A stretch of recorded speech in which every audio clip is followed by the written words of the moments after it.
Hello everyone. So இன்றைக்கி நம்ம என்ன பார்க்க போகிறோன்னா சிம்பிள் ப்ரெசன்ட் டென்ஸில் வர ஆக்டிவ் வாய்ஸ் சென்டென்ஸை எப்படி பேசிவ் வாய்ஸாக மாற்றுறது தான் பார்க்க போகிறோம். இதுக்கும் தனி ஃபார்முலா இருக்குது. இப்போ ஃபஸ்ட்டு ஃபார்முலா ஒரு வாட்டி பார்ப்போம். ஆக்டிவ் வாய்ஸ்க்கு subject plus verb plus s or es plus object.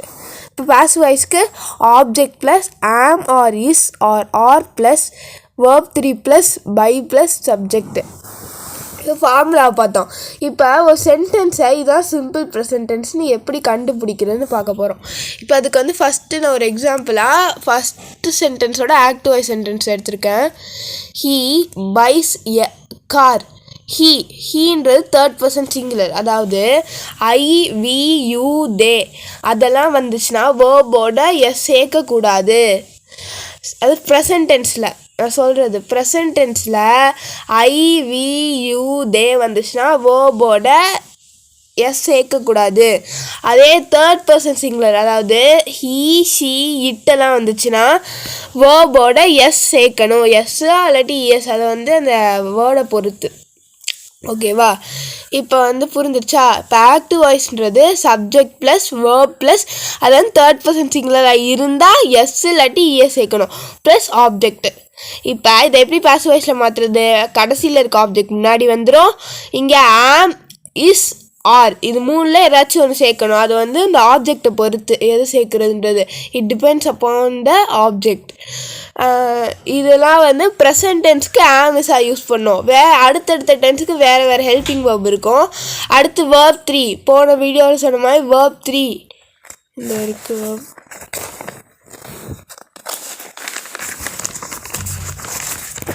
இந்த வேர்ப் 3 இதெல்லாம் படித்து வச்சுக்கிட்டா தான் நம்ம சென்டென்ஸை வந்து மாற்ற முடியும்.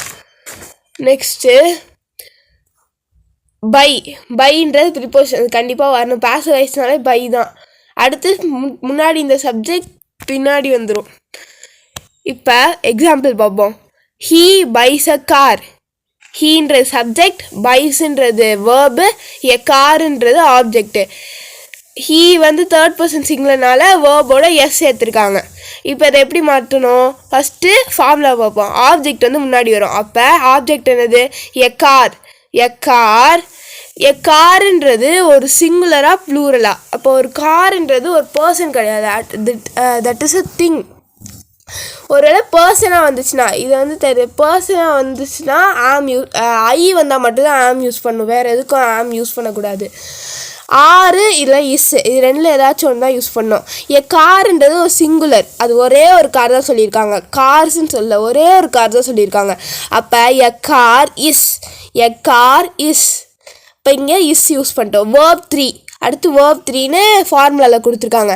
பையோட வேர்ப் 3 என்ன? By bought. அது பாட் தான். A car is bought. By வந்து யூஸ் பண்ணும். இங்கே சப்ஜெக்ட் அடுத்து சப்ஜெக்ட்னு சொல்லியிருக்காங்க. சப்ஜெக்ட் என்ன? ஹீ. பை ஹீ நான் யூஸ் பண்ணணும். பை ஹீன்னு யூஸ் பண்ணணுமா? இல்லை. இங்கே என்ன யூஸ் பண்ணியிருக்கோம்? ஹீன்னு வந்தால் ஹிம்னு மாற்றணும். பை ஹிம் அப்போ தான் யூஸ் பண்ணணும். A car is bought by him. புரிஞ்சுதா? நெக்ஸ்ட் சென்டென்ஸ் பார்ப்போம். The chef cooks the dinner. The செஃப்ன்றது ஒரே ஒரு ஆள் தான். அதனால அது சிங்குலர். அதனால தான் குக்கோட எஸ் சேர்த்துருக்காங்க. இப்போ நெக்ஸ்ட் ஃபார்முலா என்ன இருக்குது? ஆப்ஜெக்ட் தான் ஃபஸ்ட் இருக்குது. அப்போ ஆப்ஜெக்ட் என்னது? த டின்னர். இங்கே வந்து த டின்னர்ன்றது சிங்குலரா ப்ளூரலா?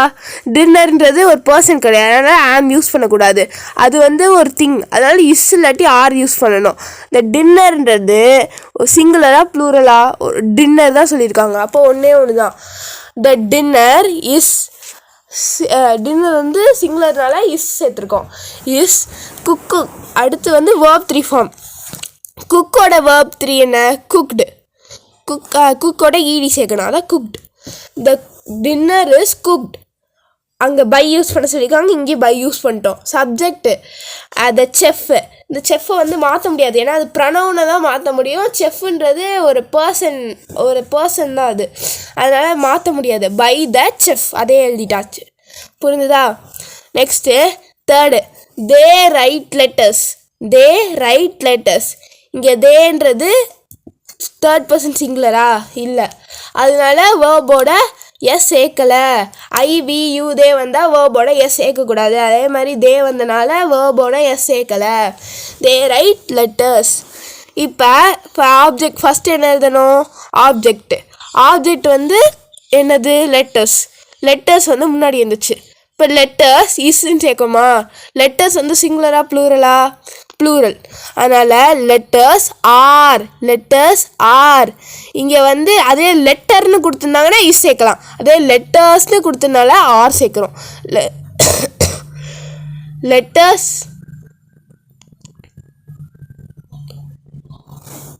Letters are return.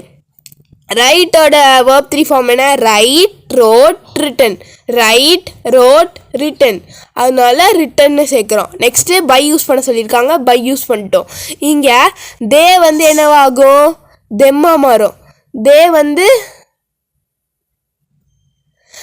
வந்து தெம்மா மாறும். போன வீடியோவில் ப்ரொனவுன் ரூல் சொன்னோம், இந்த இருக்குது.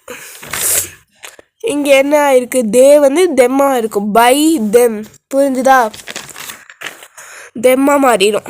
Letters are written by them. Next Ram and Sam bake cup cakes.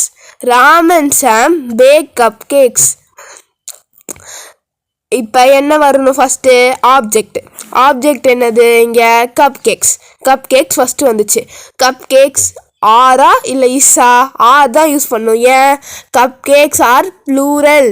Cup கேக்குன்னு வந்தால் இஸ் சேர்க்கணும். கப் கேக்ஸ்னு வந்தனால ஆர் சேர்க்குறோம். Cupcakes are. பேக்கோட வேர்ப் 3 ஃபார்ம் என்ன? பேக்ட். அதுவும் பேக்ட் தான். BAKED. பேக்கோட ED சேர்க்குறோம். பேக்ட். பை வந்து யூஸ் பண்ணணும் கண்டிப்பாக. சப்ஜெக்ட் என்னங்க? Ram and Sam. 2 சப்ஜெக்ட் இருக்குது. அதாவது 2 நவுன், 2 ஃப்ரெண்ட்ஸ்னு வச்சுக்குவோம். ராம் அண்ட் சாம் 2 பேரையுமே எழுதணும். ஒன்று எழுதக்கூடாது, ராம் இல்லாட்டி சாம்னு எழுதக்கூடாது, 2யுமே எழுதணும். ராம் அண்ட் சாம். புரிஞ்சுதா? ஃபார்முலா மட்டும் மறுபடியும் ரீகால் பண்ணுவோம். ஆக்ட் வாய்ஸோட ஃபார்முலா என்ன? சப்ஜெக்ட் ப்ளஸ் வேர்ப் ப்ளஸ் எஸ்ஆர்இஎஸ் எப்போ சேர்க்கணும்? தேர்ட் பர்சன் சிங்குலர் வந்தால் மட்டும்தான் சேர்க்கணும். Plus object. அதே பாசிவ் வாய்ஸில் மாற்றுறப்ப object plus am is are. இது 3ல் அந்த ப்ரொனவுனை பொறுத்து எது நம்ம சப்ஜெக்டை பொறுத்து எது நம்ம ஆம் யூஸ் பண்ணுறதோ யூஸ் பண்ணுற ஆர் யூஸ் பண்ணுறதான்றது. அடுத்து வேர்ப் 3 ஃபார்ம் அதனால படித்து வச்சுக்கணும். நெக்ஸ்ட்டு பை போடணும். நெக்ஸ்ட்டு முன்னாடி இருக்க சப்ஜெக்டை தூக்கி பின்னாடி போடணும். புரிஞ்சுதா? If you think my videos useful to you, please subscribe my channel. Do like, share and comment the video. Bye guys. Meet you in the next video.